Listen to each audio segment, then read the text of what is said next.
to open session.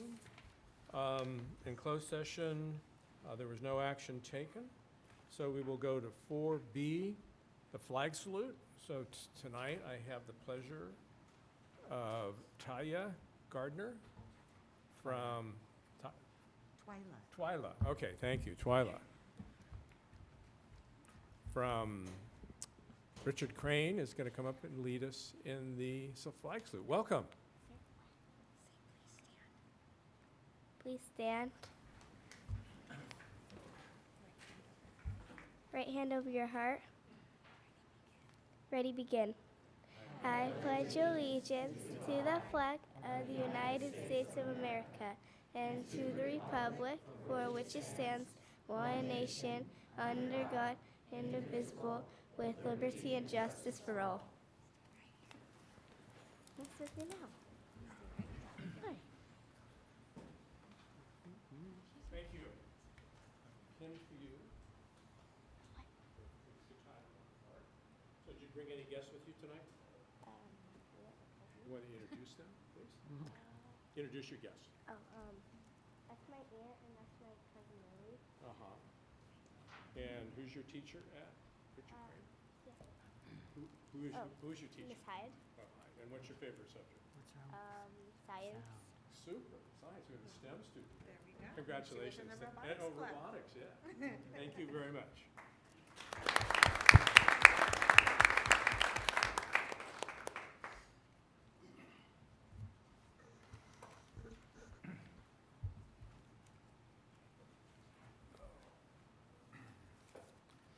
Okay, we will go to 4C, and per the Ed Code 54953, requires that I provide an oral summary of the salary and fringe benefits for the district executive during an open meeting in which a final action is to be taken. So I will give this information, and then the board will discuss it if there's any discussion, and then we will vote on that. So, the term of the agreement is for the interim superintendent is from July 1st, 2019 through November 30th, 2020, unless terminated earlier as provided in the agreement. The superintendent's base salary shall be $235,000, payable in equally monthly installments. The superintendent shall receive an annual stipend in the amount of $1,416 in recognition of his doctorate degree. The superintendent will be entitled to the same health and welfare benefits that are offered to other certificated management employees. The superintendent shall receive a $250 monthly stipend for business use of his personal cell phone. Actual and necessary costs for business-related expenses incurred due to travel outside the district boundaries will be reimbursed upon submission of appropriate receipts as ordinarily required of any employee seeking reimbursement. The superintendent shall have a work year of 215 days and will not accrue vacation. And the district agrees to pay the superintendent's membership dues in ACSA and the Northern California Superintendent's Group. So, any questions from board members? I don't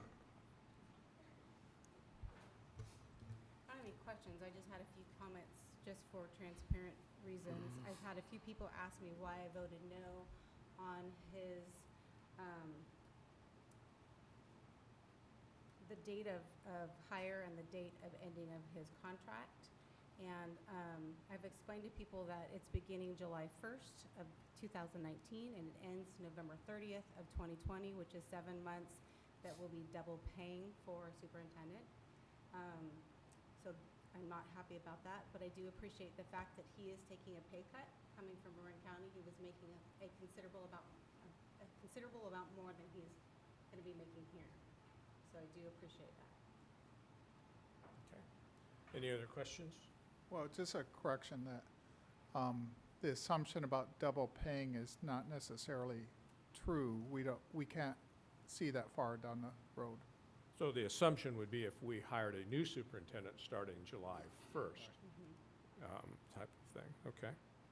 You know, But we did pay for July and August. You're right, July through then, okay. Any other questions? Discussion?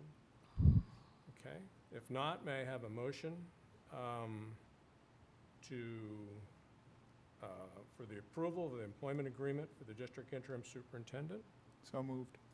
May I have a second? I'll second. All in favor? Aye. Opposed? Motion carries 5-0. Congratulations. There. So I'm going to ask you to please come join us at the table. And the work starts now, and it's always started. But I want to do one more thing, and then we'll take a break. I want to go to 5A and do the oath of office for our two student representatives, one from Tech High and the other from Rancho Cotati. So we have Juliet Kaufman and Devin Detheridge. Did I pronounce that right? Okay, you'll come up front, please.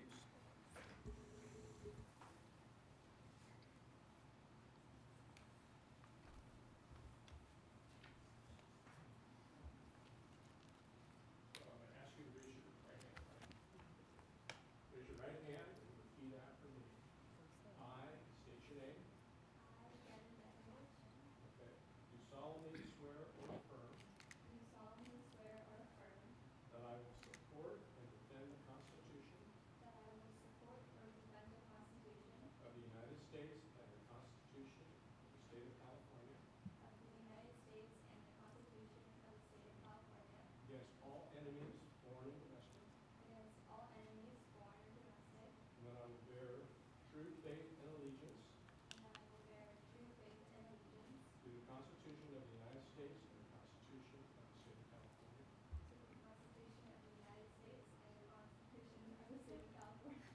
That I take this obligation freely, without any mental reservations or purpose of evasion. Reservation or purpose of evasion. And that I will well and faithfully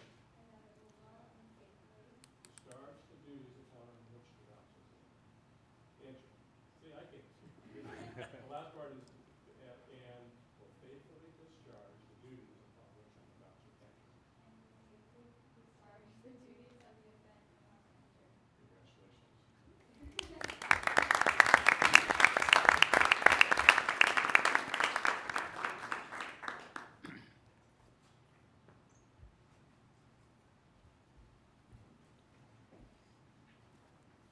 So I'd like to take a break right now, and those in the audience that haven't met Mike or met our student representatives, feel free to introduce yourself. We'll take a short break, and then we'll reconvene after everyone says hello. And I think the press wants to take some pictures too. I think that, okay? Thank you.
convene back to public session, and we will do 5B, Resolution 1920-1, authorizing 2019-20 student board members, Juliet Kaufman from Technology High School and Devin Detheridge from Rancho Cotati, to make motions that may be acted upon by the Board of Trustees except on matters dealing with employee relations and closed session.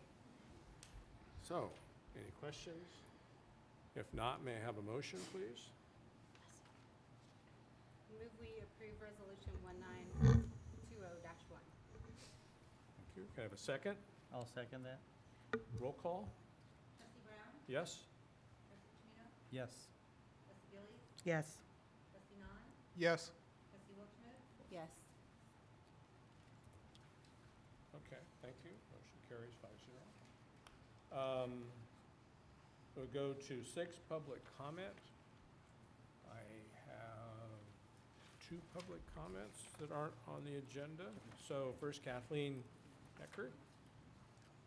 That I could live here that long.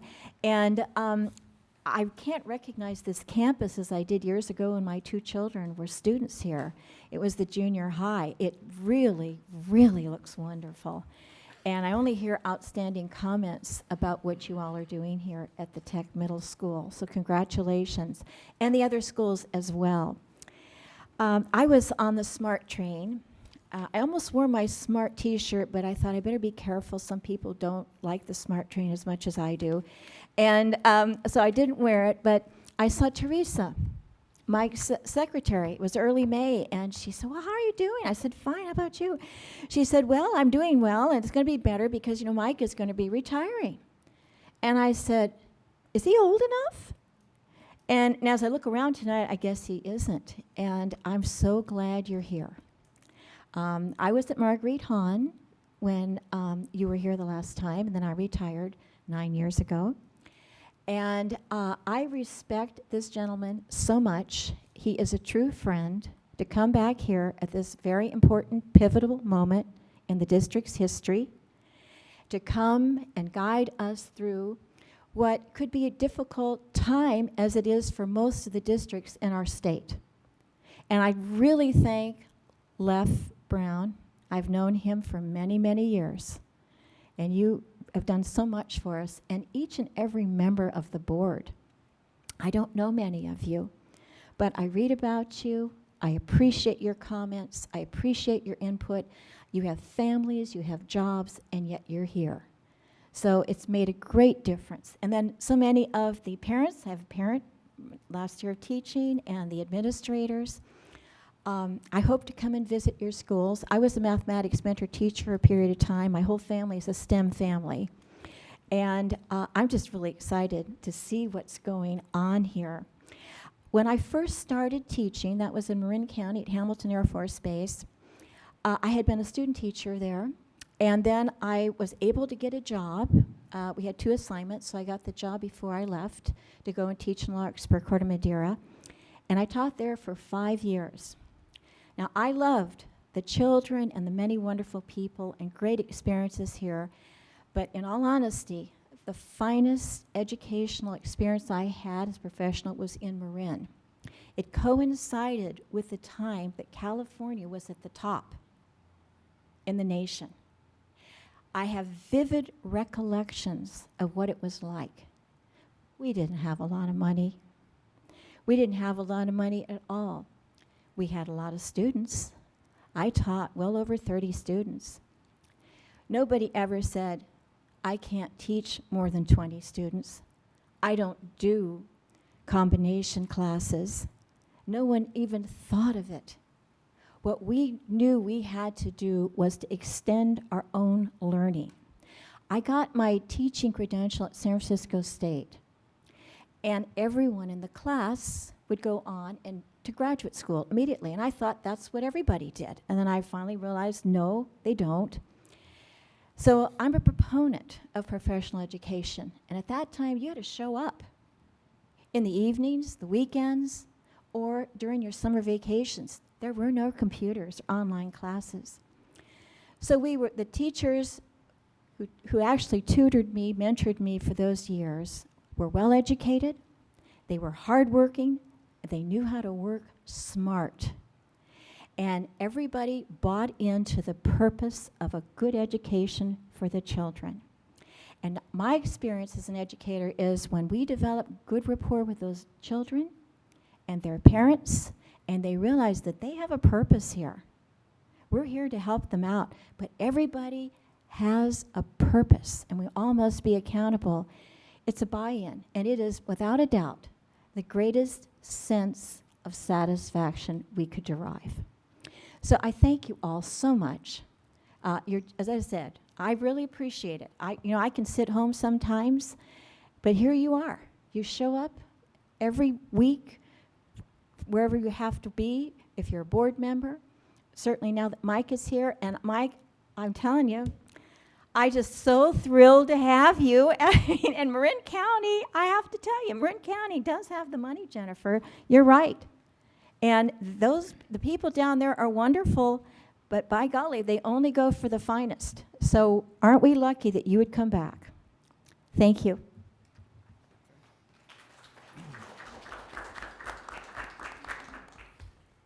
Debbie LeBoy. Well, thank you. I'm going to piggyback on the positiveness of your message because I want to share some positive event that took place. And I'm a negligent, well, first of all, I'm Debbie LeBoy. I'm a resident of Rohnert Park. Both my sons went through the school district. They're all graduated now and done. I also graduated from the school district. I was negligent in sharing at the end of the last school year of an event I went to, and it was Mr. Matt Tranzu's congressional session that he had with his seniors, his AP government class. I don't know if he's here tonight, from Rancho Cotati. I actually took the day off so that I could be amongst the students participating in this amazing event. And the real special thing is it took place in our new theater, so that made it even more amazing to see it in that kind of venue. So he took his AP class.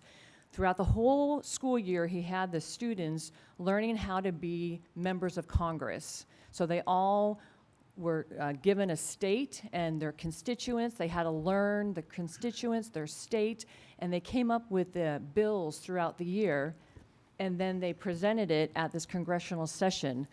When I walked in, they were dressed really nice.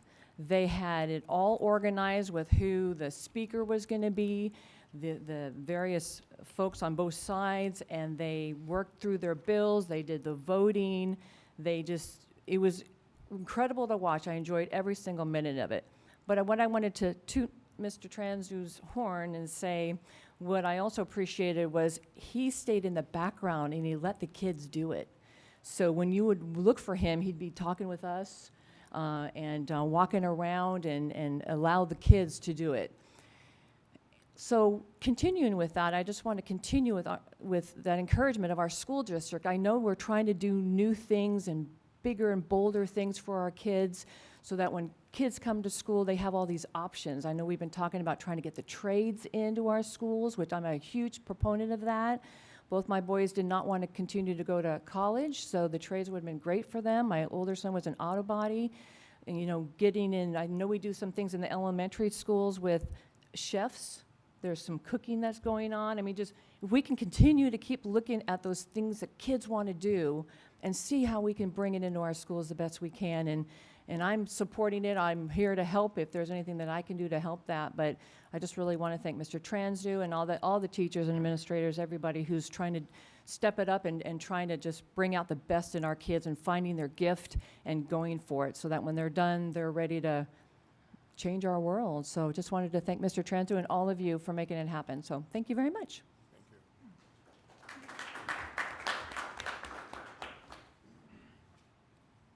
Okay, we'll go into communications. So student board members, ready for the other ones pertains to an agenda item. Ready for your first student report? So what I'll do is I'll start with one. I'll start with Devin the first time, and then next time Juliet will go first. Okay? All right. Is this on? Cool. All right. So summer has reached a close, and our Cougars are excited to begin a brand new school year. Rancho has begun adjusting to our new 7-period block schedule, and many favor the change. To welcome back teachers and staff, I made welcome back goodie bags with apples and caramel, which I delivered on their workday. As a welcome back to our students, our class reps made welcome back paws, which are signed with each student's names. ASB began preparing for the 2019-2020 school year and met several times over the summer, as well as sending some members to a core leadership camp in July. We have begun planning our welcome back rally, which will be on September 5th, as well as planning the Jostens Leadership Retreat, which will take place on September 16th in the new Henrikens. And next week we'll be having our Clubs Rush to advocate students to become more involved with clubs on our campus. My goals for this year include incorporating philanthropy and ASB, as well as representing our students the best I can. On behalf of our ASB class, we would like to congratulate our new superintendent, Dr. Wampaw, and welcome him to the district.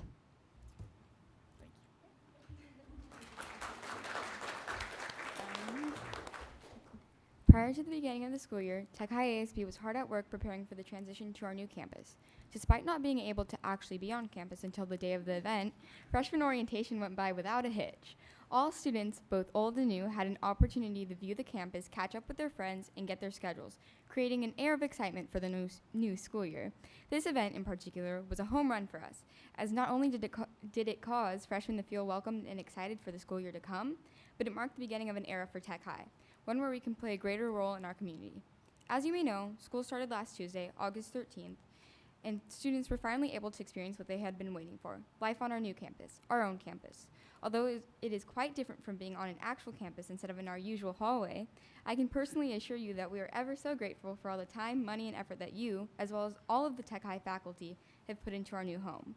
We are still adjusting to our new environment, but it is truly a magical feeling to step foot on your own campus for the first time. My favorite thing about our new campus is that there is something on the campus for everyone.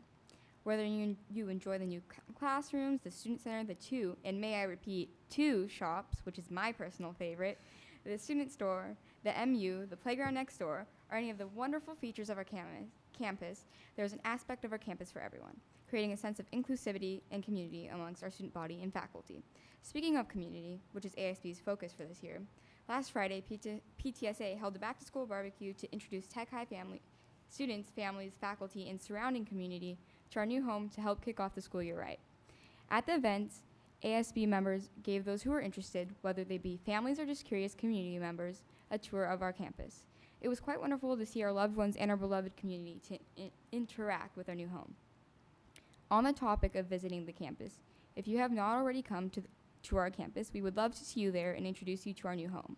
As the school year begins, fall sports commence. There are plenty of games coming up, so feel free to come support our Titan athletes.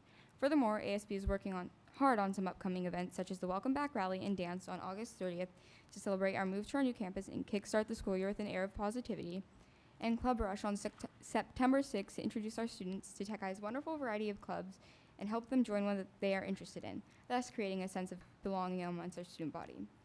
One of the greatest aspects of our new home is that on Fridays, ASB can now hold lunchtime activities with music and fun games.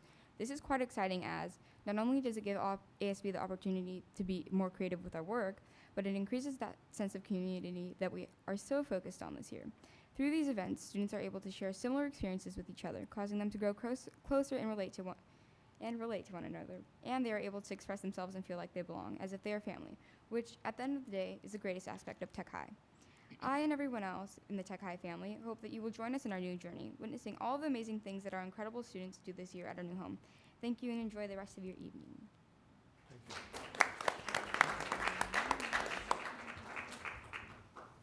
So we have 7B, Ronan Park Cotati Educators Association report. David, welcome.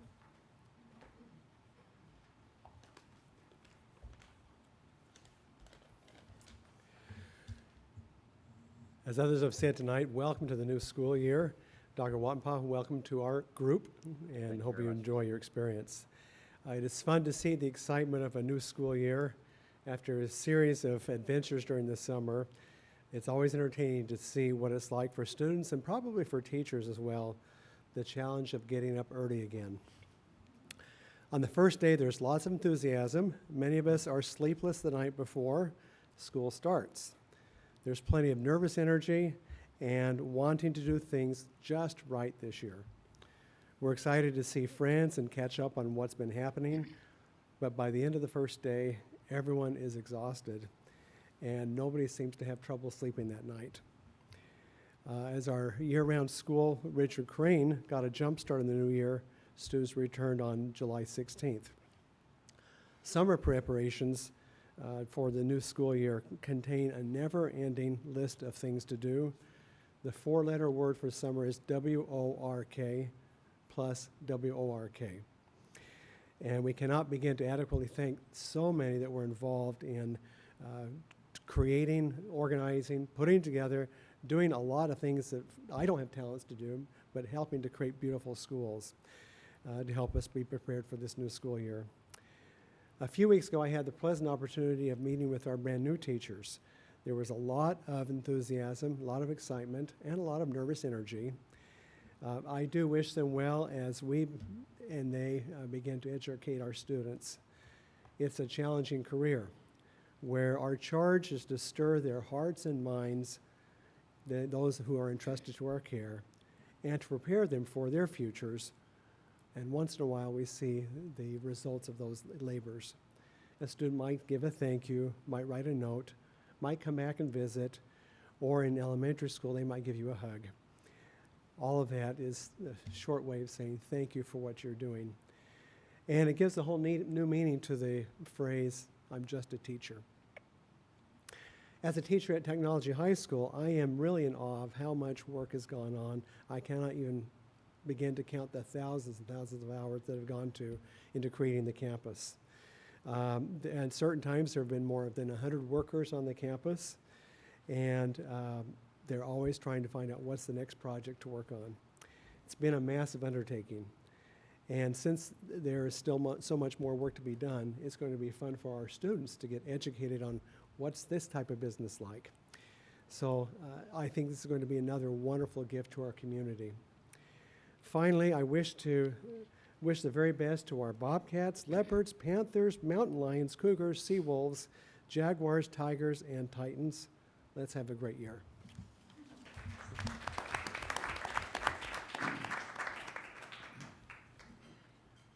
So 7C, receipt of official correspondence. Mike, do you have the letter from that was sent to Tony Rourke? You want to? I don't. You go, okay. Well, yeah. Do you want to go? You can. So this is something that Dr. Harrington sends to us, so it's addressed to our previous superintendent. If you Sure. want to take a second and just summarize that? Sorry. No worries. It's, by the California Education Code, the county office is required to make visits to school sites to ensure that the school has adequate instructional supplies for all students. And so visits were conducted at Thomas Page and John Reed for the period July 2019, and all pertinent information was included, and there was no findings of any Williams settlement issues. Great, thank you.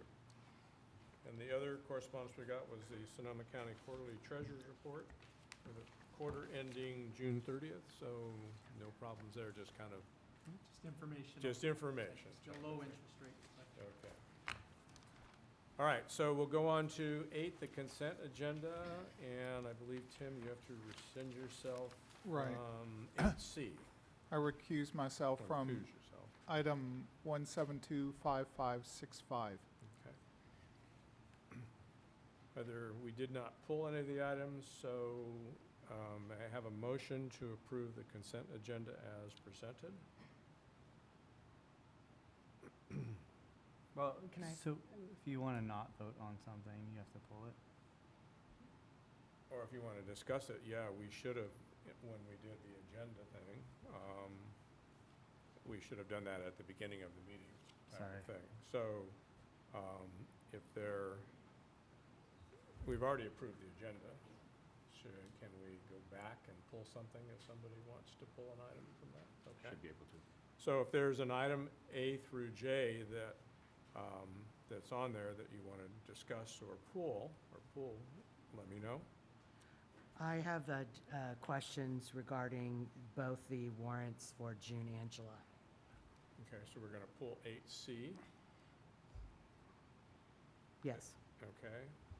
And then Joe, did you want to pull something? G, Pardon me? G. G, okay. So then, we will vote on the consent agenda for A, B, D, E, F, H, J, I first. May I have a motion for that?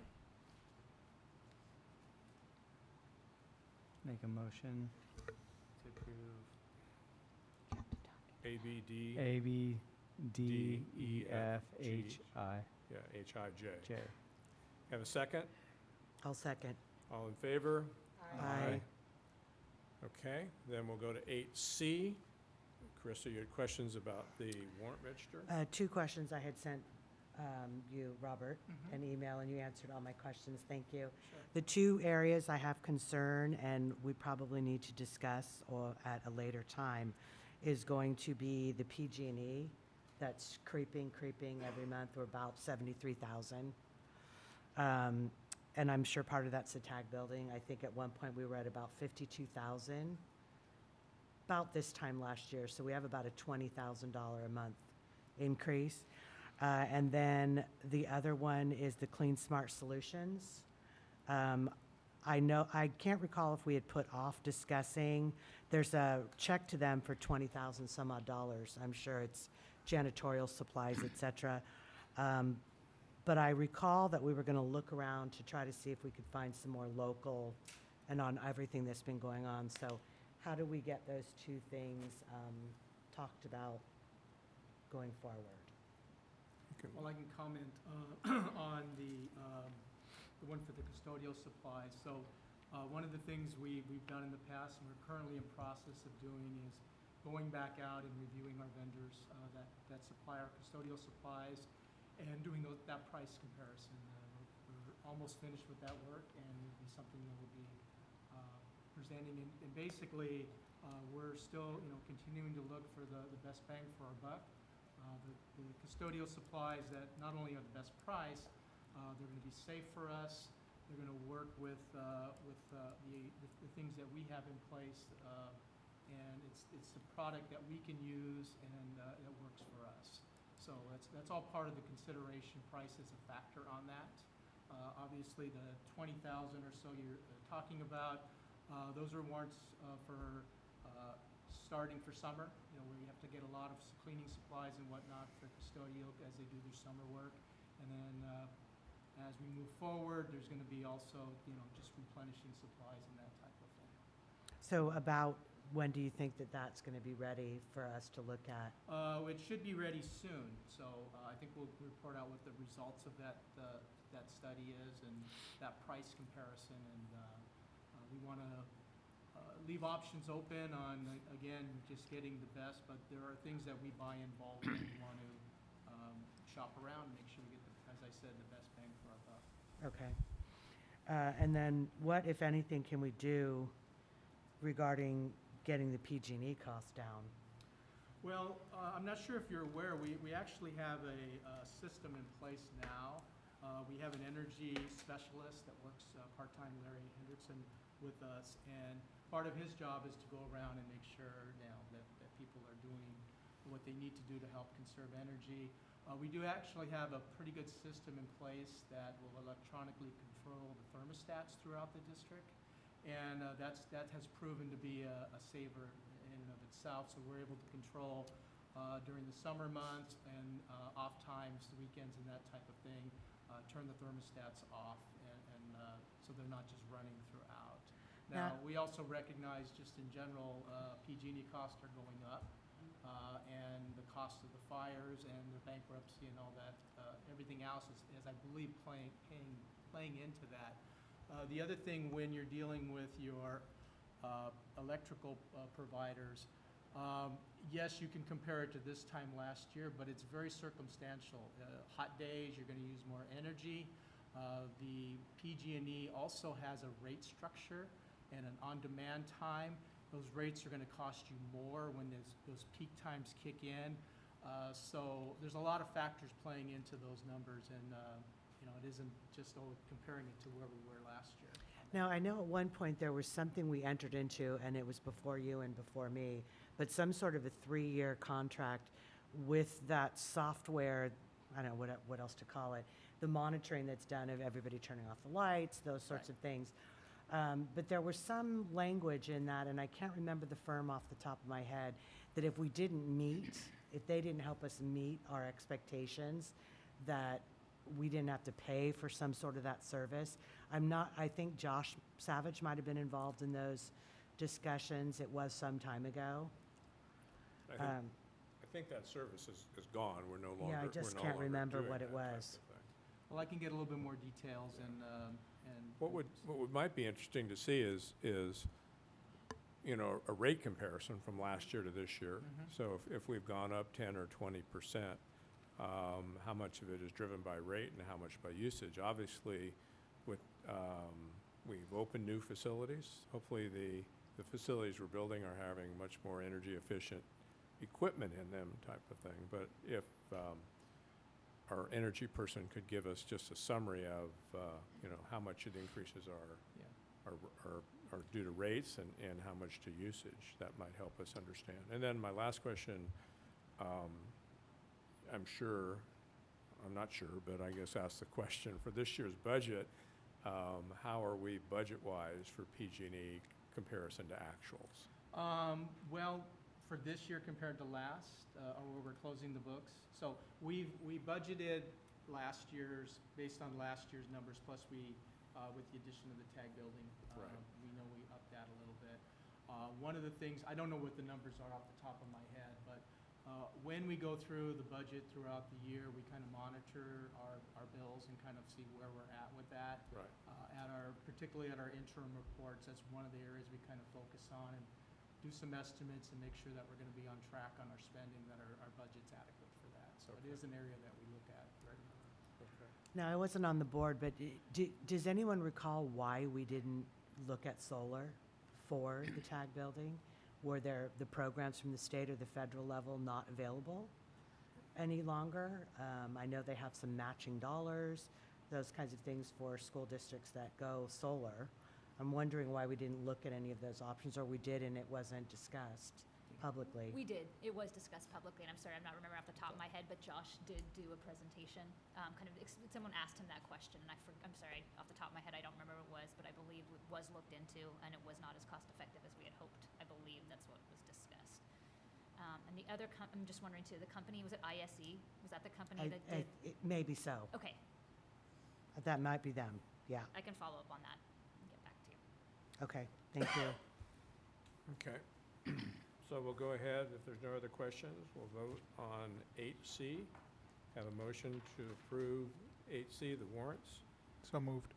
Have a second? I'll second. All in favor? Aye. Opposed? Motion carries. Opposed, Opposed? and on the record, that's an Ed Code violation, Ed Code 1090 violation. Okay. Put on the record. Thank you. A what violation? It is a violation of Ed Code 1090. And you're referring to the Tim non-payment? Okay. We'll get clarification on that. Okay, 8G, approval of the contract with Dennis Wollier. I misinterpreted that. Pardon? Sorry. I didn't understand that. Oh, okay. Yeah, I messed up. So we're not going to, Yeah. but we still have to, we pulled it, so we still have Yeah. to vote on it. Yes, So- vote on, yeah, I'm sorry. Okay, so, all in favor of 8G? Or, first of all, let's do a motion in a second. Let's not jump ahead. I'll make a motion that we approve 8G. Okay, have a second? I'll second. All in favor? Aye. Opposed? Motion carries. Opposed. Okay, 4-1. 9A, Proclamation 1920-2, declaring September School Attendance Awareness Month. And I'd like to call Director of Student Services, Matt Marshall, to the podium and have him talk a little about attendance. No vacations in September Yeah. for parents. Good evening, trustees, and a warm welcome to our new superintendent, Dr. Mike Wattenpaw. Welcome aboard, Mike. Thank you. Doing so will tell students, parents, staff, and our community the importance of attending school on a regular basis.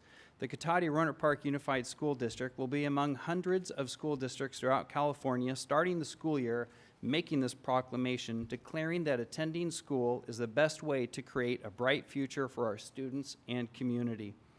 Why is attendance so important? Here are just a few sobering statistics about the importance of regular school attendance. 83% of students who are chronically absent, that means if you miss 10% or more of the school year, 83% of students who are chronically absent in kindergarten and first grade cannot read at grade level by third grade.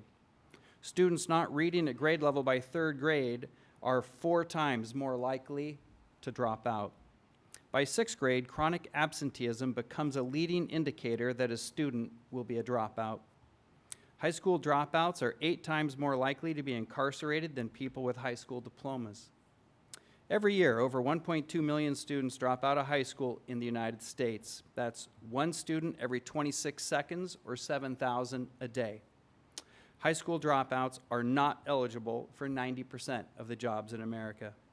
With those kinds of statistics, it's clear that attending school on a regular basis is vitally important. At this time, I'd like to call up my colleague, Rocky Schumann, to briefly review the various programs and strategies we employ to ensure our students attend school every day. Mr. Schumann? Thank you. And I would also like to welcome Dr. Wattenpaugh to our district. Welcome back. I was here when you were here before. And hello, board members and everyone else and the audience. So a number of the things that we do in our district to support students coming to school. We have contracted with an agency called A2A, that stands for Attention to Attendance. And they are the folks that send the letters to the parents when their students are truant, when they do not come to school. We received lots of feedback last year from our office staff and principals around the letters that went out, and we actually took steps to reduce the number of letters that will be going out this school year. So we're only sending the essential letters that that need to go out to do what we need to do to identify students who are truant. We're continuing with the process of SART, School Attendance Review Team Meeting, and SARB, School Attendance Review Board meetings, and referral to the DA when attendance is just so atrocious that we have no other avenues to correct it. Our schools are focused on alternatives to suspension, so rather than suspending students, they're focused on making remedies that are not sending students away from school. This year, in my role as the person who's focused on attendance district-wide, I will be really monitoring kindergarten and first grade attendance and reporting those results, working with the elementary principals and their staff to support the students who may not be coming to school and address whatever the reasons are that they're not coming to school. Another focus, and this began last year, was focusing on our 9th grade students.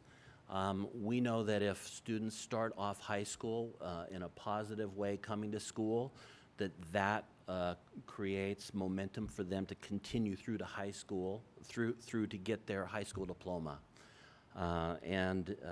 Every time I talk to a parent, if I'm in a meeting about attendance, if I ask students or parents, I say, do you want your high school diploma? I've never heard someone say no. So. Last year, we also started a program of Saturday school at Rancho Cotati High School. We hold Saturday school every 2 weeks, and Robert may we learned that it was a money maker for the district. Okay, it was, but we didn't lose money with the program. We actually recouped some ADA through that. We also have a program called KKIS, which stands for Keeping Kids in School. We have 2 case managers that work throughout the district to focus on attendance for students that are having challenges with attendance. I go visit our the 2 schools that SCO has for students that are not in our district, who are expelled, Amarosa and Headwaters, to talk to them about coming back to the district and staying on track to meet their rehabilitation plan so that they can come back and get their diploma. This year, a new program that we have happening is we have four counseling interns that are going to be managed by one of our mental health social workers. So that's going to increase our reach into the lives of students to talk about their mental health needs. And then we have initiatives that are occurring throughout the district that focus on positive interventions. We've got PBIS, which stands for Positive Behavioral Interventions and Supports. We've got the Whole School Climate Survey. We've got a program called Safe School Ambassadors coming to our 2 middle schools and our high school. And there's also a county-wide initiative called I Attend, which I attend and I'm participating in. So those are some of the things that we're doing this year. Thanks, Rob. Thank you. Thank you. I have a question for Matt and Rocky. Yeah. I assume that you're collecting statistics on truancy? Statistics on, I'm sorry, Tim, I had a hard time hearing. On truancy? On truancy, yes. And the company that we employ, A2A, they collect statistics for us. And how many years have those statistics been collected for truancy with the same parameters? I believe we're on year 4. And so do they collect the demographic information, grade level, and so forth? So yes, that you can yes, we do compare have the demographic data is very limited, but we do have school data and grade level data. So you can compare year-to-year decreases or increases? Correct. And We so- we can also do that on the California dashboard. So Yeah. the dashboard will kind of track truancy and subgroups. So can you, I know you don't have the. I'd be maybe the happy to do a information at board your presentation in the fingertips, future, Tim, if you'd but like. the question I have is, do you know the increase or decrease from last year and the year before? And then do you know which grade levels and demographics are most affected? You know, not off the top of my head, Tim, it's a lot of data to digest. I can tell you that our attendance in some schools is a little improved. Right now, we actually dipped a little bit, like a lot of the county did. Last year, one of the things that set us back, remember when we had the smoke and we had to close, Right. that hurt us. In the previous year, we had the fires and we closed. So those are all impacting our data. The reason I'm asking is because it seems like there would be a way to blend the qualitative and quantitative responses, and qualitative in terms of actual interviews with parents to try to discover the reasons for truancies, and then quantitative in terms of the demographics and grade levels and other statistics to be able to evaluate the effectiveness of the program on reducing truancy, because this is a thing I've talked about in terms of restorative practices, is that if we don't have a evaluation process built into programs like this or restorative practices or so forth, then the board has no way of evaluating whether or not we want to renew contracts with companies who are providing services for these programs. So I think it's just, I've spoken about this ad nauseum before, but I think it's really important that we have evaluation built into the program so that it's not just anecdotal evidence from this person or that person, whether the program is effective, but it's a systematic process of evaluation so that we can truly make informed decisions at the board meetings on whether or not to renew these programs or look for different companies. I think key, Tim, is one of the things is enrollment is what we all, ADA is our lifeblood. And that Right. gentleman over there, Robert, that's what, keeping that. At one time, I remember from total number of students to average daily attendance, do we lose about 3 to 5%? Help my memory, type of thing. And there's illnesses that, bad flu seasons, the fires and other stuff, and parents taking their kids out for vacations when they shouldn't, during the school year. But I would imagine, though, Tim, all the things that they're doing are helping those students that they're targeting to come back, and then when they can give us some summary information, obviously we can't stop doing that, or else it, you know, a % or 2 increase in absenteeism is a disaster for our budget. Yeah, it So- equates to big money. So, It's critical. yeah, so, you know, I thank you for your report, and as we get more information, we can, you know, other than having a taxi service go pick every student up in the morning and bring them here. And For get some us- students, we do that. That's right. We do send our SRO out sometimes. Yeah, to folks' do homes. that. So, I mean, it's, you know, what we're doing is trying to ensure the, like you say, not to have kids drop out and be successful. I'm sure there are ways that we can look at the data and provide some summary data. I think it's important to remember we're looking at changing behavior, and we all know how well that goes if we're going to be on a diet, for example. Changing those kinds of behaviors sometimes can take longer than we might think. And so I think what we're trying to do is, I mean, kindergarten enrollment is one of those things, some parents still think that kindergarten is optional, that it doesn't matter if they go or not. But as I told Mindy today, if they miss the day B's introduced, they're kind of messed up for the rest of their life. So anyway, we lose about $54 per student per day when kids are out. And so we want healthy kids in school, but we also need to remind our families that it is the major source of revenue for the school district. And so when we have better attendance, we have greater resources. Thank you. I have a couple of questions. Sure. Do you know what is the dropout rate at Rancho? The You dropout men- rate? Yeah, you mentioned the dropout rates, and so I'm wondering if you know what it is at Rancho. Not off the top of my head, I know it's very small.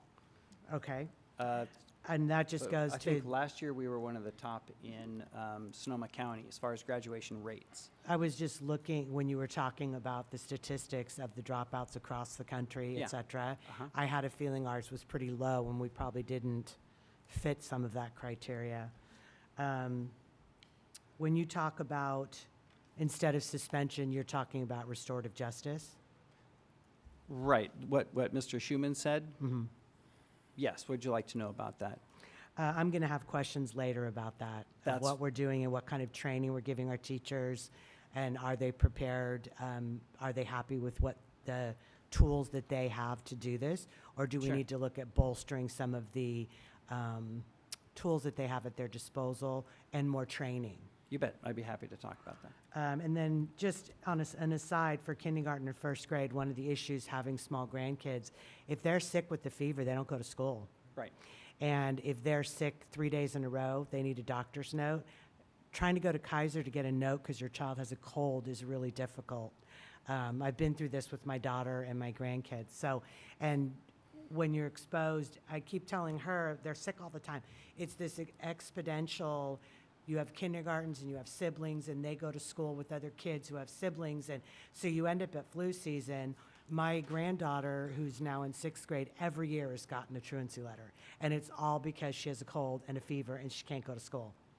So I don't know how targeting, I get what Mike was saying about kindergarten and parents don't think, but it's a tough one for parents. What do you do with your kids when they can't go to school because they're sick?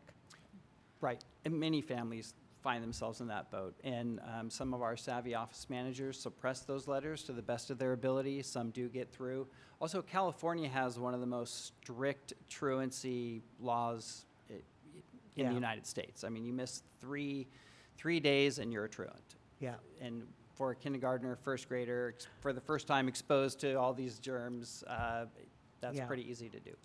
Okay, thank you. Sure.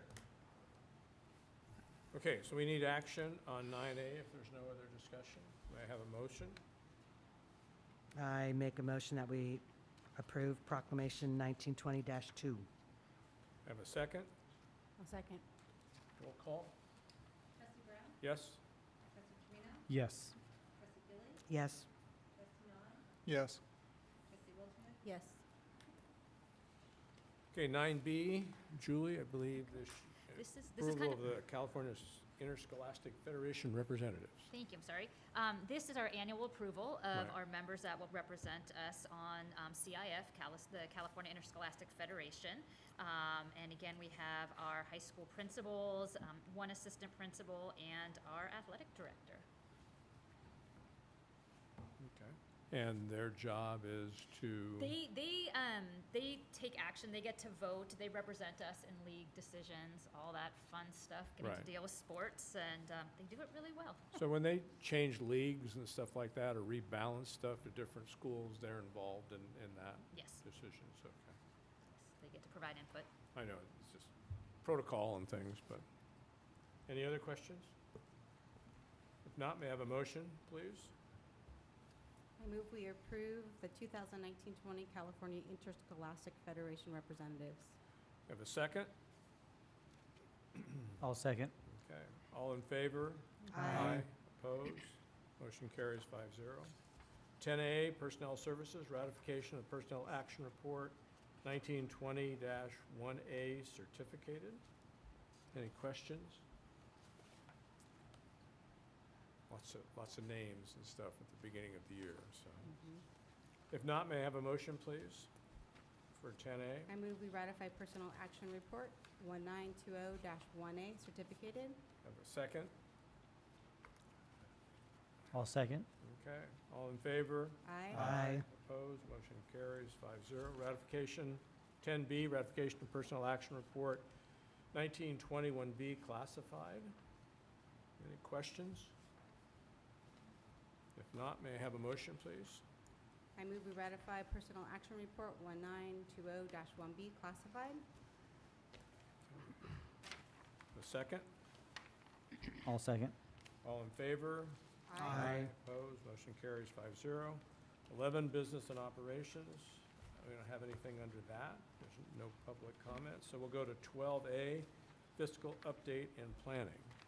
Okay, so first item that we have on there is on the 2019 state budget.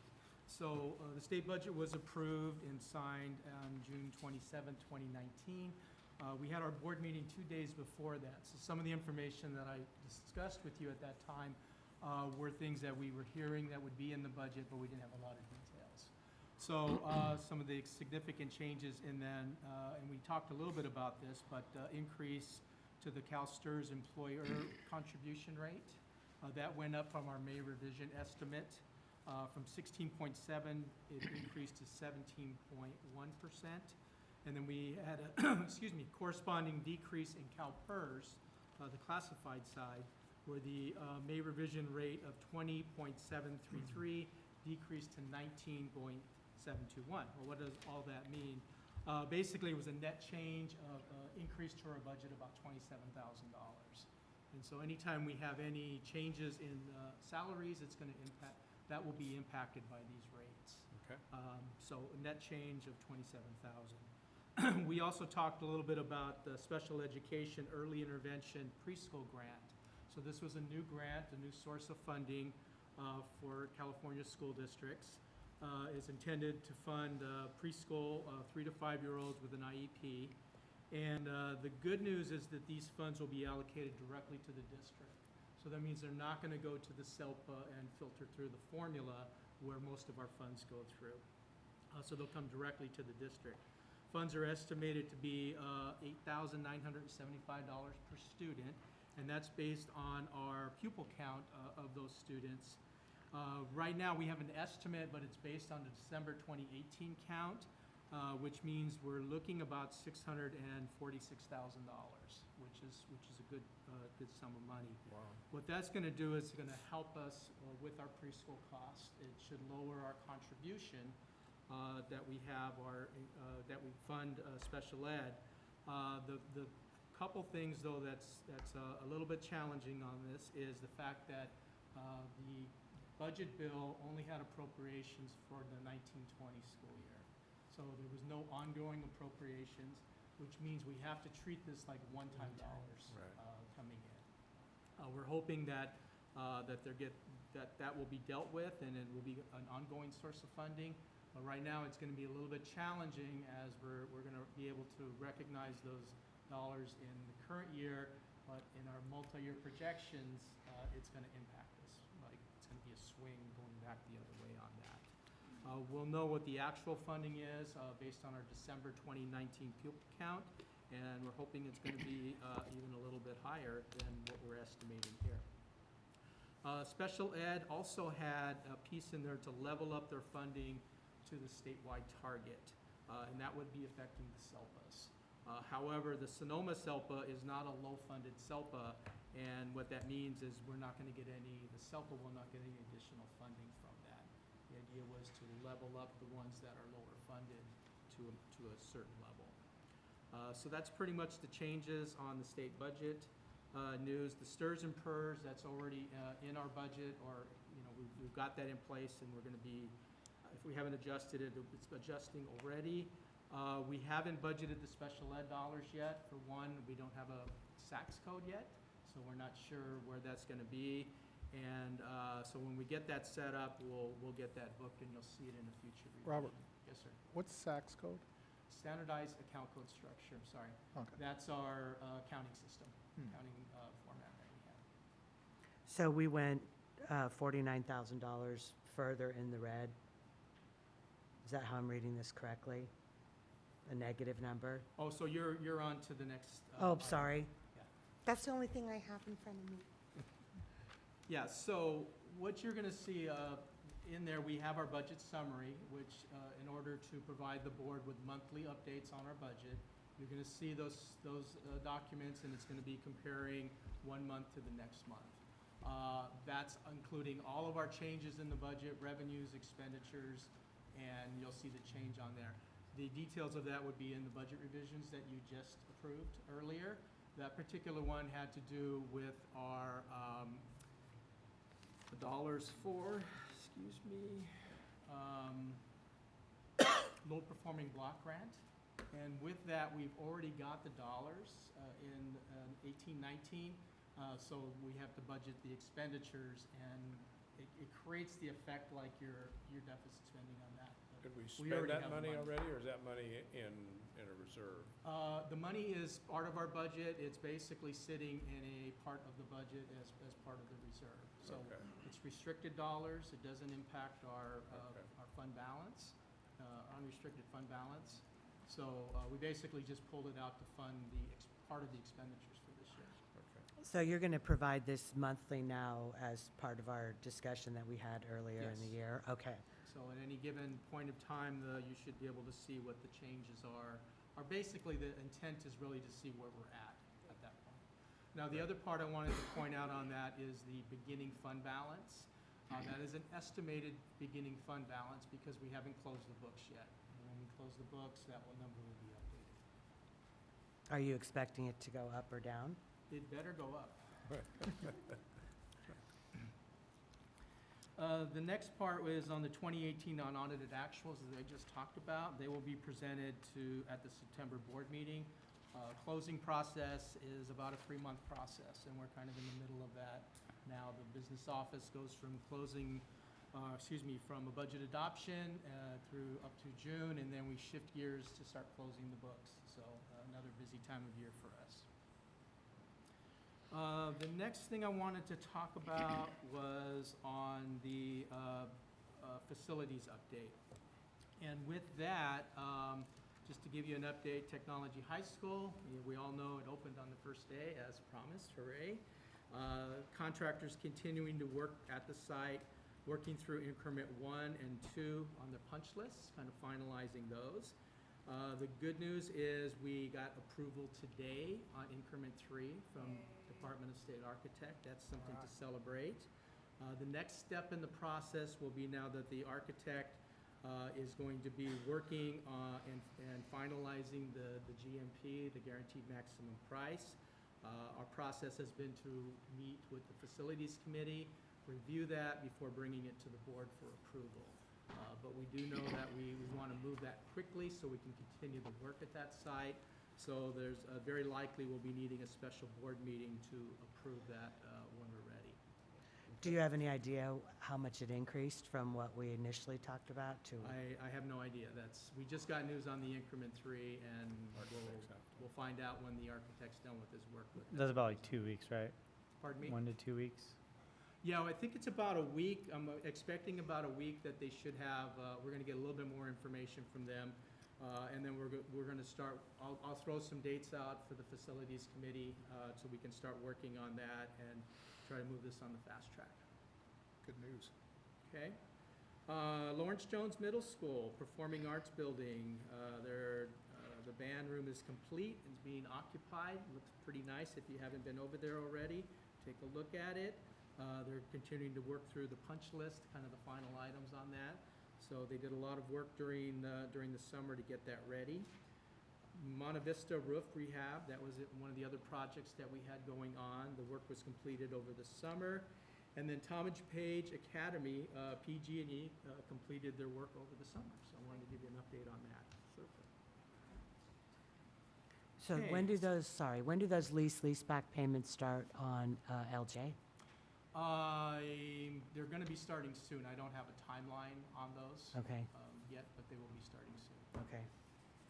And the next safety update? All right, Julie? wanted to give a brief little update here.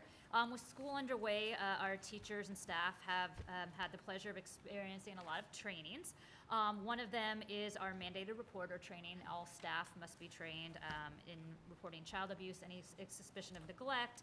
The other training was sexual harassment prevention training, in addition to bloodborne pathogen exposure prevention training. So it's been lots of fun trainings, and I appreciate everybody bearing through all of those. Those are not easy, and thank you to all the administrators who are doing that in their first staff meetings, and thanks to all the staff who have sat through all of those long, arduous trainings. Oh, Julie? Yes. In reference to the email I sent you about that and your response, so that any employees who took those trainings at home before school started will be reimbursed? It did not reimburse. So what happens is an allocation of time. So principals allocate time during their professional development day. Most of the folks have done this already, and so if they'd already completed it, they had time to go prep in their classrooms. So for anybody who did it over the summer and was smart and got it done, they had extra time, but it wasn't a monetary reimbursement. And everybody else was given work time to complete their trainings. So the people who did it ahead of the school year were not reimbursed? No. So they get extra time. So while everybody else had to do it during their professional development time, which is while they're on the contract time, their work day, they were able to prep. So they got prep time. They didn't have to sit there and do that. They could organize their classrooms, prepare, do lesson plans, things along those lines. It's a trading of time. In addition to those trainings, other teachers and paraprofessionals were trained in PROACT training, which is a de-escalation training. A lot of our special ed staff was trained in that as well. All principals are reviewing the IIPP plan, which is the Injury Illness Prevention Plan, and site and safety procedures, emergency response. They will be drilling early on in the school year, so everybody is clear with their expectations in the case of an emergency. And I know everybody has high concerns about that, obviously, with the state of affairs today, but our teachers and staff will be ready for that. And we've done a number of CPR trainings. Our nurses have offered trainings. They are voluntary. Again, all of our office managers last year took a CPR training, so it's a 2-year certification, and that's been fabulous.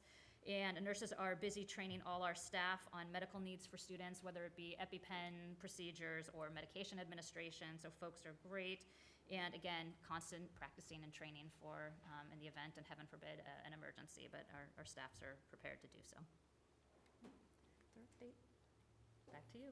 Okay. All right, enrollment report. So I'm going to switch this and do the 10-day count before I talk about Richard Crane. I'm going to pass out the day 5 enrollment count. And I want to talk to you a little bit and make sure the board understands what this report is about and why at this point we can't hang our hat, so to speak, on the numbers. What we're talking about here are kids in the seat. This is not our actual enrollment. Early in the year, the enrollment data is really in flux. We still have students that are in the system that may not actually end up coming to school. They haven't been dropped yet. We still got kids coming into the classes. So what we do here is we basically look and we say on a given day, who shows up? And what this does is it helps us not only to kind of see where we're at somewhat with our attendance and our enrollment, but it also helps us with planning for staffing. That's one of the primary reasons for that. But we wanted to give this to the board to show you kind of where we're at. What makes this report a little bit challenging is, well, what do these numbers really mean? What are we going to compare it to? So it would not be useful to take kids in the seat, which is definitely going to be less than our overall enrollment, and say, well, let's compare it to our enrollment from last year. it's not a fair comparison. So what we're doing here is we're actually comparing day 5, okay, to day 5 of last year. And we're gonna see kind of what's that look like? And what we're seeing on these trends through day 5 is the numbers are changing each and every day pretty drastically. I think we had 27 new students from yesterday, or the day before count. So, I have to interrupt. So, I understand comparing day 5 last year to day 5 this year. But to me, what's crucial for ADA funds is where we ended up and where we're starting out. And So we can tell you where we ended up, Right. but where we're at as far as enrollment that's the piece, the data still has a lot of moving pieces in there. okay, is that, so I look at, I'm holding April, I don't have May's here, but April was 5749. And what was May? So May would have been 5740. So I did include that in there just so you Okay. kind of see where, And so, right now, so is it 5692? But without knowing possibly that some students haven't showed up yet, possibly? So that is 48 students. Do we know, 48 down from the end of the year to starting, do we know that we have 48 pending out there that could possibly show up? well, the thing is, you may have students showing up, but you may have some that are in the system that are going to be dropped. So- Robert, would it Are help we- for clarification, Sure. if, what number do we build the budget on? 5,740. Okay. So I think that's the number we're going to be looking at, because that's what we base the budget on. And Right. so we're going to be looking at that number to see, do we reach that? Right. Because that will result in the funding, which will then let us know that our budget's built on that number, or we need to make some adjustments, ideally, to where we can spend more money, or where we have to make some reductions. Yeah, so right now, if I understand that, we're 48 short. And hopefully in the next week or two, we'll have to do an update. I mean, that's, I think we're monitoring closely, but I think it's important to remember that it's average daily attendance. And so we're going to look at the enrollment, but we're going to look at how it plays out for the whole school year. right. But to be very on top of it now, particularly for staffing. And the good news is we're not overstaffed. Well, we went into this year conservative. but Very much so. Last year, And we ended so, up with 150 short. And I Yeah. don't want to say we're overstaffed, but we had some classrooms. it was that my had- first question yesterday. How are we doing on staffing? And Yeah. so Yeah. we're right on target. Okay. Okay, and we worked on that as part of the budget review is to go into this conservatively. And so I think we've done that, so, but we still have to come up with that 48. So when will we have a firmer number, Robert? The farther we get into the month, the more reliable that number will be. As we move towards the actual end of the month one, will be, so the end of August numbers will be a little bit more. So if we're not going to have another board meeting till third week of August, could we get something, September, could we get something emailed to the board members? Sure. I don't know. We can include it in the weekly update. Yeah, can we do the that would be, superintendent update Yep.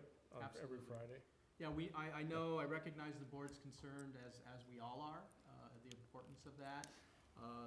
The part that I really wanted to try to portray here, I wanted to give you some information, but with the caveat, there's a lot of moving pieces right now, so we're not really sure where we're gonna end up. personally, I would rather see it this way than pie in the sky the other way and make decisions on spending on something that doesn't materialize. And this is what we talked about in the budget committee of why we wanted to see this monthly. I know you were there. So that we didn't get surprised again to find out, oh, we budgeted 75 kids that are no longer here. We don't want to go there again. Absolutely. So making adjustments as we go while difficult decisions might have to be made, I'd rather know it now than 9 months from now. Absolutely. So, thank you. Okay. Thank you. And then for the expanded transitional kindergarten and transitional kindergarten, just remind us, you do not get ADA money for the expanded, and we do get ADA for the transitional. Until their correct? birthday, right? Yeah, until they turn 5. So with this, the the students that are in the TK that fall within the September 2nd to December 2nd date, we get funding for them. It's anybody who falls after December 2nd, and once they turn 5, that's when we collect And it looks like we have 8 here, yes. a much smaller number than in previous years, so. Well, I think that's why some of the classes are blended now, K1 and first and second in some cases. We staffed very conservatively this year and Right. then did not Yeah. take a number of ETKs. Okay. Any other questions? I'm sorry I interrupted and got off subject, so I just kind of, I did want to give an update on Richard Crane because because of their their schedule, they've actually have completed, their month 1 is as of January 31st. And they're at 193 students. That's what's in the system. So their data's a little bit cleaner on that. okay. Okay. It looks- They're at 189. Right, remember, that's kids in the seat. That's kind of showing you some of the difference there. The kids in the seat's going to be less than the actual enrolled student count. So you're saying the actual student count is 190? 3. Which is up 9 from last year, which is good. Yes, it As is. long as those 9 are just not transfers from another school, and that school's down. Yeah, and we so. can't look at that yet.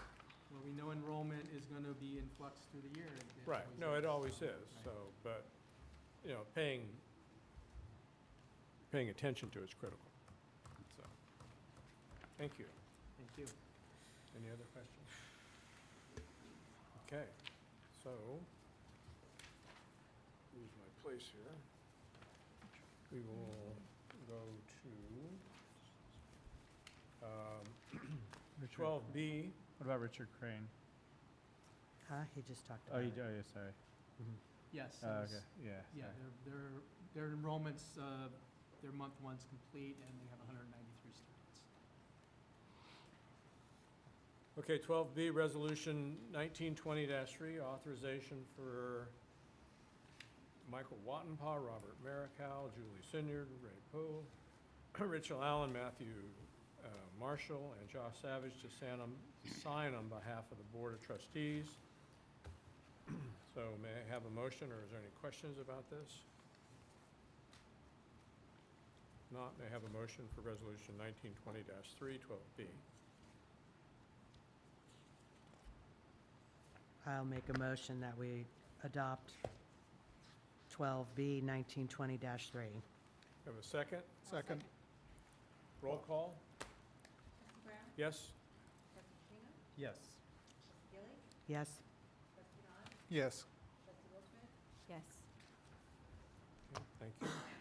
Go to 12C. We have one speaker on 12C, Amy Miller.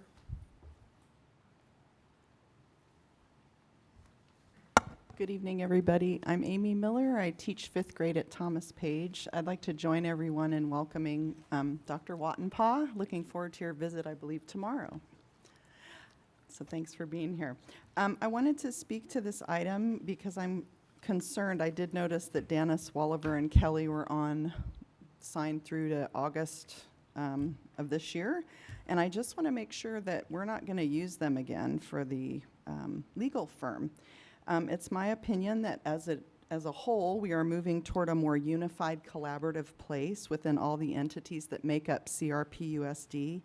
And I feel like they were part of the movement that contributed to conflict and divisiveness and discord between the administration and our 3 unions. I know it's human nature to gravitate toward the familiar, but sometimes the familiar isn't the best choice or the most productive choice, and that's how I feel in this case.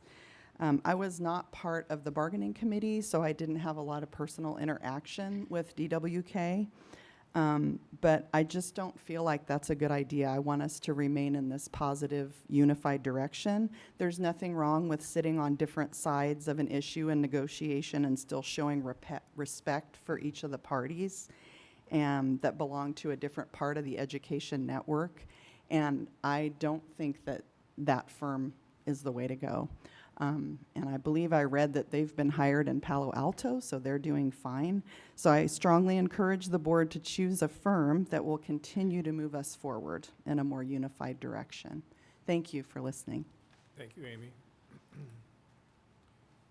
So last board meeting, we discussed this, and we had the presentation by three of the board attorney firms. Still have their folders here. Joe was on vacation, which we all are entitled to from time to time. We had the The three Fs. third, yeah, the three Fs. We had, this is their stuff. We had school and college services, and we also had Lozano. yeah, Rosano. We had Rosano Smith type of thing. So we had considerable discussion last time about, the possibility of picking one or picking several, which I call a smorgasbord, and you kind of, because we're currently using different legal firms for, different things. Hi and goodbye. So tonight, we brought it back to make a decision, so I'd like to have some more discussion of this from the board members to their preference and see if we can come to a solution going forward, whether or not we pick one or we pick, attorneys as needed when we go through the year as our alternatives. And Mr. President, can I make a comment? you sure may. So I recognize I'm coming late to this discussion. And Better again, late than so never. I'm not familiar with all of the intricacies, but I would comment that I would encourage the board to consider looking at having staff make the decision on which firms are the best for which particular arena. My experience has been that there are some firms that their expertise in special education is exquisite, where their expertise may be in fiscal services. And so I think that the board may choose an attorney that's going to represent the board when the board needs representation. I think that it's very limiting if the district only has one firm to work with, because there are times when we may have a special need of expertise that that particular firm does not have.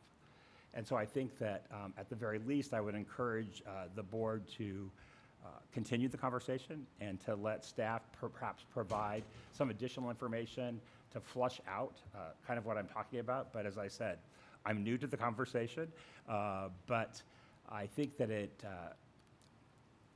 limits the district in terms of protecting the interests of the kids and the community if we only have a single firm to represent the district. Well, I have a point of clarification building on what you said. At the June, I think it was the June 24th, pretty sure it was a special meeting, subsequent to interviewing the three law firms, Lozano, F3, and College and Legal Services. Then we had a discussion on the 24th, and my understanding, I haven't gone back and listened to the tape, but my understanding is that we agreed to do just what you said, is let staff determine which firm is appropriate for which task, like SPED or representing the board or whatever.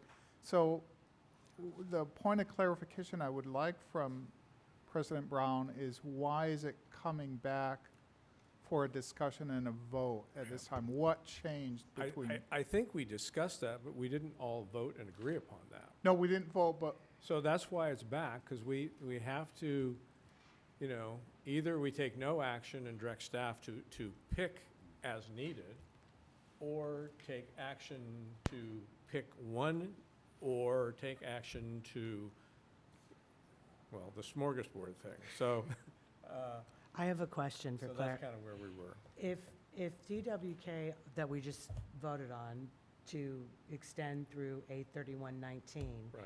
do we not have anyone on staff, so to speak, after August 31st? Correct. We would need to bring back a legal services agreement with DWK.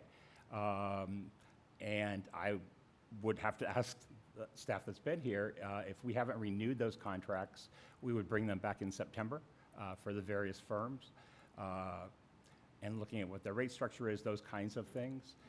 But it doesn't sound like the board has approved legal service contracts for the current school year. No. And I I believe we received direction from the board to extend DWKs. That's why We did, because I was using their services to obviously, negotiate superintendent services, and Yeah. also for a Public Records Act a request that I got, that I needed their services to respond. So we needed someone to be, for the month of August to do that. So something may come up in September, that we will have to engage an attorney. Obviously, our approach is to stay out of any legal situations where we have to employ legal things, and hopefully going forward, we can do it as much as possible. Unfortunately, that doesn't always happen. So, I think that the district would be safe in moving forward. At this point, there's not much choice because it hasn't been agendized in terms of approving a legal services contract. However, if we find that we are in a need to get some very specific legal advice, I would do that with the authorization of the board president and inform the other board members that we were going into, we're going to contact a firm for legal services, and then with the understanding that we'd bring that contract back for services at the next regularly scheduled board meeting. See, the problem I have, I could never vote to approve a contract with DWK because of their history here, because I've spoken to many union members in all three unions, including union presidents, who had, like Ms. Miller said, who had very negative experiences with them, very hostile negotiating experiences. I have a stack of articles from around the state that show a pattern with DWK of exorbitant legal fees for a school district, excessive litigation. One down in Centinela Valley, teachers in the unions talked about excessive, extreme litigious behavior by DWK, running up legal fees, involved in Marin, involved in negligent behavior in terms of protecting the interests of the school board, school district. But the main thing is we have a long history of this hostile approach to the unions. Excessive fees, $250,000 a year for many years, unnecessary litigation that resulted in the district losing and paying out a lot of money, when the common sense approach would be to have some sort of mediation or have some sort of non-litigious discussions to prevent going down that road for many years and then losing the cases and paying a lot of money. That's our history with them. We have made a decision to move forward, to work collaboratively, and to, if we want to continue down this path of genuine collaboration, we cannot return to the past of acrimonious confrontation. And this is going to send a strong signal. If we sign a contract with DWK, it's going to send a strong, clear signal to all three unions that we are returning to the past and not moving forward with genuine collaboration. And we've seen a pattern. I mean, anyone is welcome to read these articles. We see a pattern of that approach with DWK throughout the state. It's not just us. It's a pattern. And I could never vote for a law firm that follows this type of practice. I think that the comments made by the speaker were well taken. I think that in any labor negotiation situation where the district has legal representation, just as the union has representation from their organization, you want to develop a working relationship where everybody can speak in a respectful way, that everybody's treated with dignity and respect. And again, second day. But I think that it would be important for staff to look at all of those things and then to come back with a recommendation that in consultation with the union, in consultation with the board, so that we do get started on a good foot. That sounded horrible. Then we get started on the right foot as we move into the next school year. So in the meantime, just to be clear, if you need legal representation, you're going to have to call DWK and say, we need help, blah, Just blah, till the blah. 31st. Yeah. But what happens if something happens on If something September else happens, 5th? I would, again, depending on what the specialization needed would be, I would consult with our staff that's here Okay. to see who we've had good experiences with. I would probably provide some opinion myself, and then look to who is the right person to handle a particular situation. And again, consult with the board president and clerk, inform the other trustees that we were going to move forward to handle this particular situation. But then a contract would be forthcoming for the board's consideration at the next meeting. From what I've heard this evening, I think that staff has clear direction on the direction we're going to be going. Okay. So you'll come back with something in September Yes. for us to take a look at for these firms that we interviewed? Yeah, and maybe Okay. some others. Okay. Not very many had, well, I- those were the three. Right, but I mean, That's one of submitted. the ones that we've used for special ed isn't in here. And so if we need to go back to them. That's or Gerard and. your Gerard, or if there's somebody else out there that, It sounds like this is just the right time to kind of just take another look at everything and to, again, be respectful of the comments and feelings that have been expressed, and to look at what's going to be in the best interest of everyone, so that everyone feels good about moving forward. and the other thing too is if we go into negotiations, maybe we go with a different approach where we do not bring in an attorney, and we do it without that. That's a You know, and- strategic decision the board and staff will need to make. Right, yeah. So I mean, those are the choices that, Yep. Going forward type of thing. Yep. So any other comments, questions, concerns? So by not making a motion and not doing anything, we will go forward. It just dies for Yeah, tonight. it dies and then goes from there. Anyone have any other concerns or questions about that? Okay, great, thank you. We will go on to 12D, acceptance of gifts and donations to the schools. So I want to thank the Cotati Police Department for I think they're doing this almost every year, aren't they? Yes, for providing for Thomas Page Academy. I have to add that, I have a confession I made. I helped out one teacher buy supplies this year. I was in Office Depot, buying a printer, and this woman was buying stuff, and I said, "Are you a teacher?" She said, "Yeah." I said, "Where do you teach?" "In Rancho Cotati." I'm paying for your supplies. So I'm sure there's Did he 299 or she go other- back for more? Pardon me? Yeah. They said, "Put my account on there." They told everyone else at the high school to go there, and it's amazing, type thing. So thank you, Cotati Police Department. And then also thanks to the Ed Foundation for their contribution of $40,180. And that's all the grants that they write for the teachers, right? Yeah, so thanks for that. Based on their fundraising.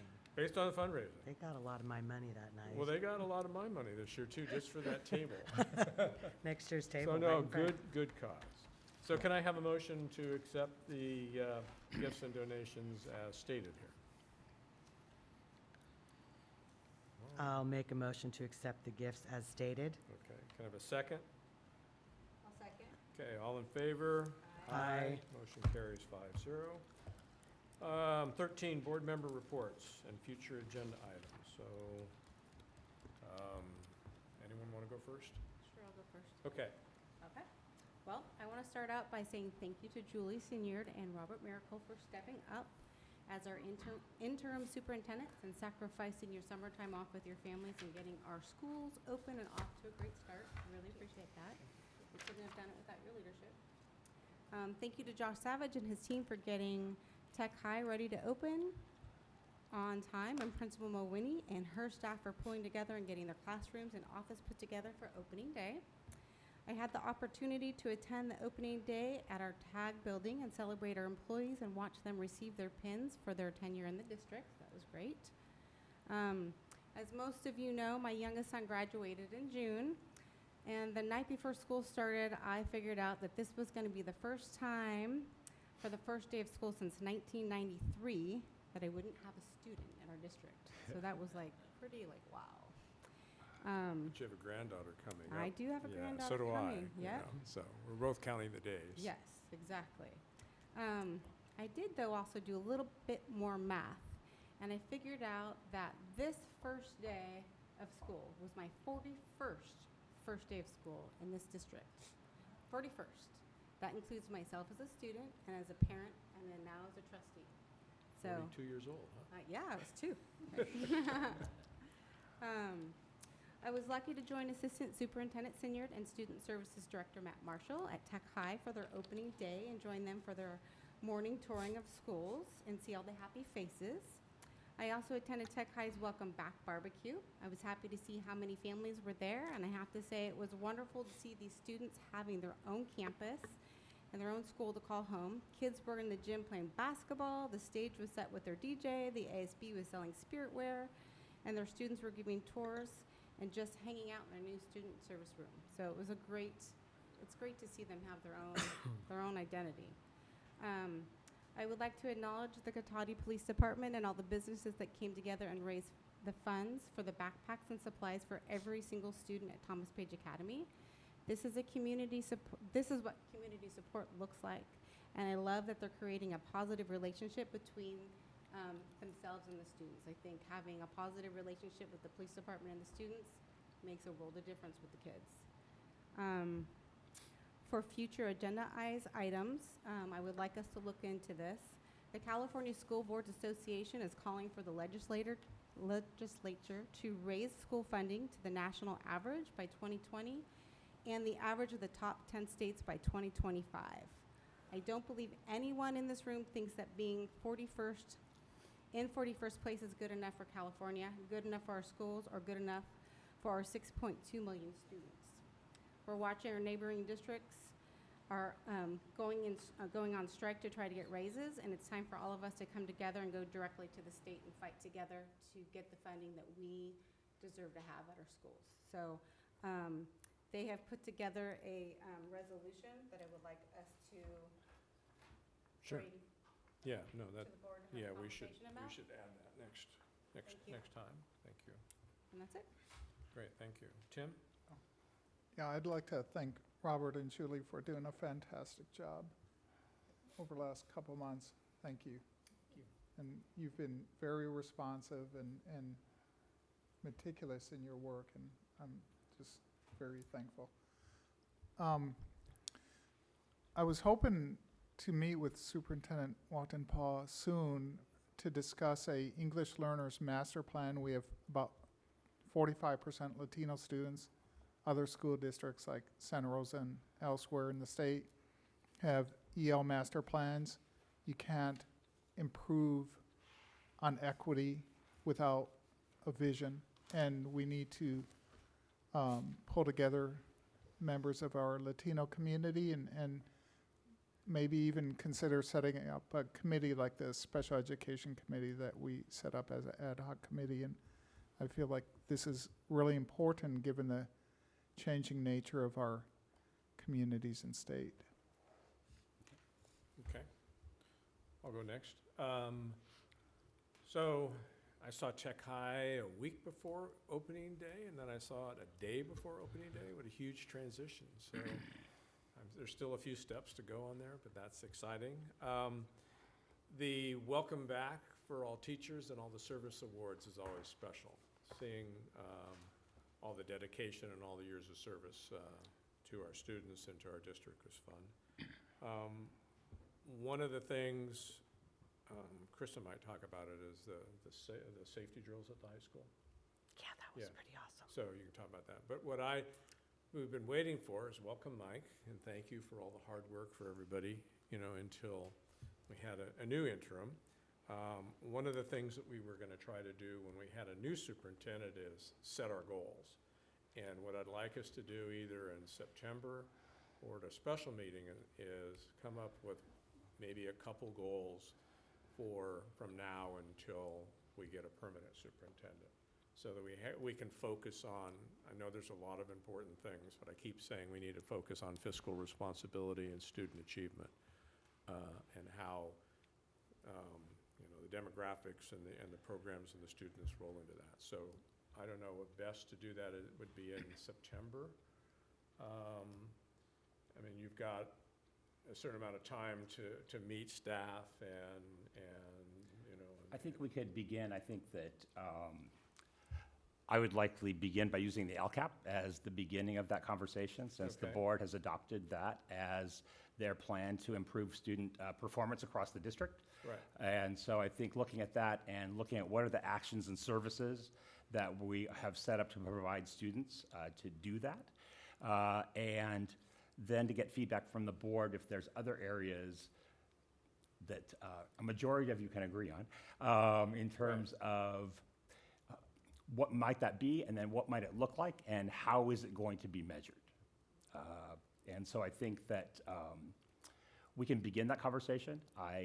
My hunch is it probably is more than a one-meeting conversation. Right. Just my guess. Right. Should we, well, so we probably should schedule a special meeting in September just to talk about, initializing our goals, because we wait till September and then a follow-up meeting in October, before you know it. Yep. We're into the holidays and we haven't, so the sooner the better. Yeah. So, No, I think we have a good basis with the LCAP, and I think that that'd be a good starting place. okay, good. That's all I have. So, Krista? A couple of things I'd like to see going forward. Included with the agenda, there's two issues. One is there are a lot of attachments that don't come with our agenda packet, so we have to go to the website and kind of root through. I'm one that does paper because I take notes and whatnot. I would prefer to have the warrants, any contracts included, I have to root for the enrollment report because it's not in our packet that's emailed to us. I have to go to the website to find it. So I would prefer, I don't know about anybody else, having one full packet as opposed to going to the website to try to figure out what's missing from my packet that I need to print. And then anything I also noticed, and I just haven't brought it up, any suspensions or expulsions or anything, my understanding is we used to get those. Yeah, a while back, a long time ago, maybe a couple of years ago, those were included in our packet. I'm looking for Matt Martin. And so now we don't see those. Well, no, you go into the office to view them. Yeah, in my spare time. So if there's a way that we could get them back. Julie, can I just ask a question really quickly? My understanding is that an administrative panel is overseeing the expulsions, but then the board adopts the recommendations? That's correct. Yes. And so it's not typically suspension data, it's expulsion data. Expulsions, right. Expulsions. But going into the office, my fault. My life's too busy and I've chosen to ramp up a business. I'm on the road all the time. So for me to stop and come in for a couple hours, I know that's being selfish, but if that could be, and I know they're confidential too at the same time, so you don't want to put them online. Right, the student type records of piece thing. is So very, we used to get them paper-wise, so I don't know if there's any way to. Even if we get it at the closed part of the session where we're voting on the thing and then give them back like we do for other things, that would be great. that's fine, that's Give us fine. 15, 20 minutes to look at it course. and that'd be great. What else do I have? Oh, Mike Kirby, you won the trophy for the IT department, didn't you? Congratulations. So what was that? They had a team building Oh, team building. spirit for the IT department, and Oh. they had pool, and they had ladders, and they had these different things, ping pong. And I understand you won. That's what I heard. And the other thing that I got to participate and go to was the active shooter drill at Rancho. And Lieutenant Andrew Smith was awesome. So since I was the only board member, everybody had other things that they had committed to when we found out about it. It was last minute. But I spent almost 2 hours with him, and they had a bunch of kids that dressed each other up in horrid blood makeup. But they did all kinds of active shooting drills where students were shot and screaming. They were firing blanks, and so it was intense, and them coming with all their weapons drawn. He really wants, Andrew Smith is in charge of this program. They did one a couple years ago at LJ, and this was the first one they did at Rancho. They were actually in one of the two-story buildings, and it was interesting to watch. The police officers weren't supposed to stop and help a fallen officer, and they did. So that was a ding. They were supposed to get to the shooter. So he wanted to make clear that none of this is a secret. We had been told several years ago that we couldn't talk about it. He said it's absolutely not true. He wants more involvement.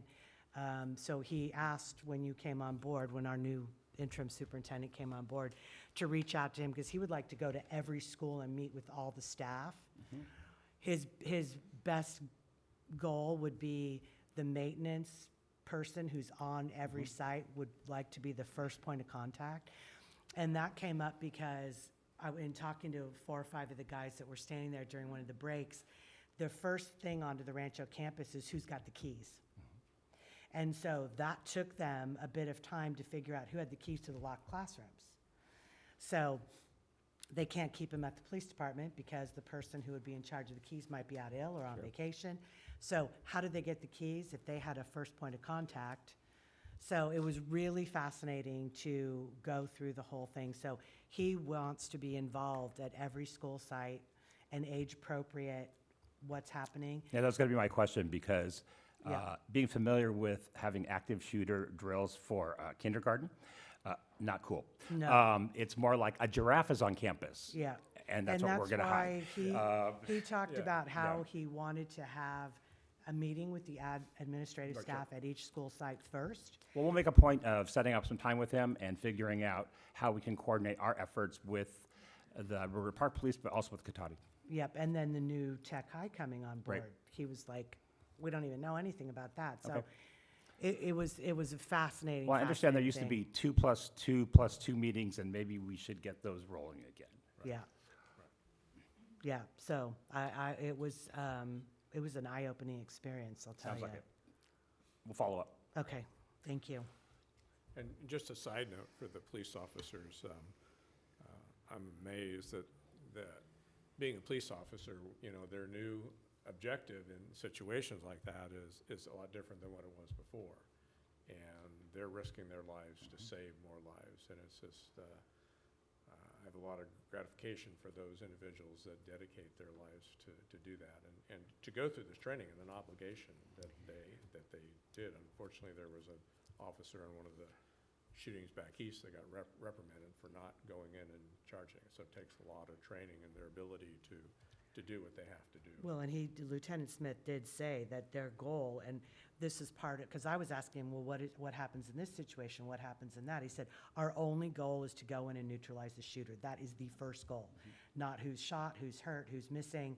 And then my second question to him was, where is it broadcast to parents in the community? If there's an active shooter that comes over your Nixle, where do parents go? You can't all descend on a school where most of our schools have 2 roads, one in, one out. You're going to be blocking all of the emergency responders coming in. So that was one of the things he said, well, we need to meet with each school because each school's, and he's got kids now just starting over at Evergreen. And so same thing he said. And you have some parents who will tell their kids, if this happens, do this. Now you have 100 kids with 100 plans because we don't have a hole. So do the parents at Rancho all go to Spreckles? Do we stay as far away from that as possible? Well, then you just have to deal with social media and what kids have in their pockets. Yeah. So We're going to go to the San Mateo School District model. but I Fix think, that. That was pretty awesome. Did you read the article? I haven't where read No, it, I'm no. off They- subject, so, yeah. No, that was a great thing, and I looked at that today, where they banned all phones. They did- oh, bought yeah, I did these see little that. devices where the kids have to put their cell phones in, and they have a software that locks them all day till the final bell. Okay. Okay. Pretty I'm sorry, I amazing. interrupted. Sorry, go ahead, Joe. Okay, Joe? Yeah, I would, same thing. I like to thank Robert and Julie for stepping up. It's kind of nice to know that we have someone to lean on. When we didn't have a superintendent, it wasn't like, oh my God, what are we going to do? It's, I hope they will want to do this. Not that we were worried that we can find someone capable of doing it. So I really appreciate that. They can continue doing parts of it if they want. No, And we got thank you for anything coming probably trying to get out of looking work. forward Don't to let him do that. retirement, and I heard you had to withdraw your retirement papers, which, I did, but happily so. yeah, well, yeah, but obviously you're here, so hopefully you're here because you really want to be. Thank you very much. But I appreciate that. For me personally, I haven't been able to go to the things. I've been working like Saturday, Sunday, late, starting at 5, staying till I can't move. So getting these things is really hard, but I did get to take the day off. My daughter, she started TK at Hahn. We found out Friday, and then by Tuesday, she had the school song memorized, literally like memorized word for word. She was extremely excited. She was starting to do homework that weekend to get ready for school. So She's going to 3rd grade next week. yeah, she's ready. But and then my son, he's in 5th grade at Hahn, so it's the only year that they'll be in school together. So it's kind of cool. And then also my wife, she's on the PTA for Hahn, so I get to help set up. They did like a little lunch for the staff and teachers, so it was kind of cool. I mean, I wasn't really a part of it. No one knew I was there. I had to like run to the store and do all the stuff that was whatever. But just knowing that I got to like help out with that was kind of cool. Getting more involved and doing those little things for the people that are with your kids all day is pretty nice. So. Thanks. So superintendent's report. Superintendent report. I'm going to ask Julie to take the first item. Okay. Excellent. My pleasure. Well, I would love to introduce one of our new administrators. And Mr. David Gottlieb, do you want to come up or just stand and be recognized? And David is our new principal of Lawrence Jones Middle School. We'll give him a big round of applause. I love it. We stole David from a school down in Marin Primary, and very strong background in special education. We kind of unfortunately like to train our administrators trial by fire, kind of in the first few weeks, and he got to deal with construction and changes and all that, and he's handled the situations, everything that's been thrown at him swimmingly. And we appreciate you being here, and welcome to our team. Thank you, David, very much. Thank you. Welcome.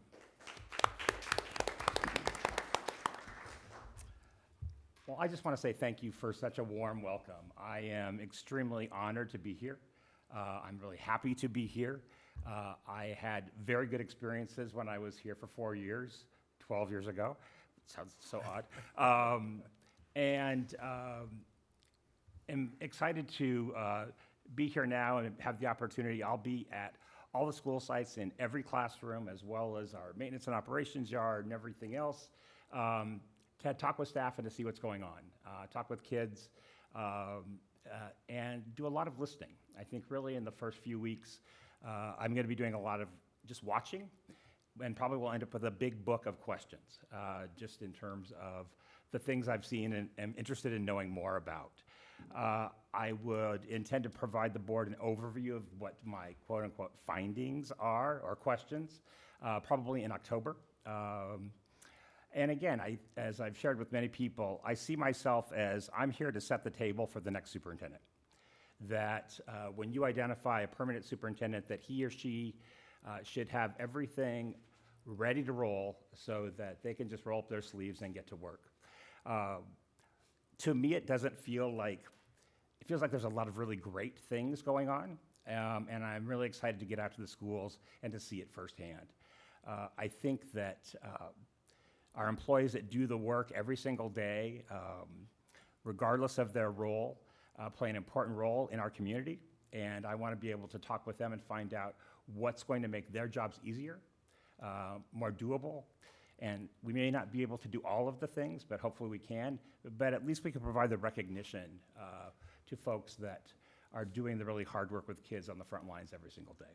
So I'm really excited about going out and doing that.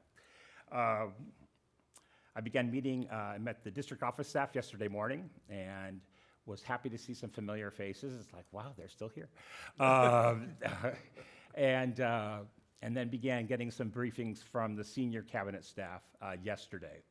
So I'll be at Rancho Cotati High School tomorrow, as well as, where am I going, Thomas Page? Is that where I'm going, Thomas Page? Good, thank you. I'll be at all of you somewhere in the next couple weeks. So back to school nights start this Thursday, and we provided the board with a listing of those. The district office administrator staff will be spreading out and going to, there'll be representation at each of the back to school nights to say hi to staff and say hi to families that are there. And if interested board members would like to go, just let Mindy know that you're going to swing by if you're able. The California School Board's annual conference is at the end of November, beginning of December. There are some trustees that are planning on going. If you're interested, please let Mindy know so she can make the arrangements. I'll also be attending. And I know that there are some trustees participating in the Masters in Governance program, and I would be happy to attend with you. So if you're interested in going, I would like to tag along. And again, it was day 2, and I'm coming back tomorrow. So That's a good record. it's good. No, again, I really thank you for the honor, and I'm excited to be back in this community. Thank you for coming back. So, with that, we will go to C. We will adjourn the meeting.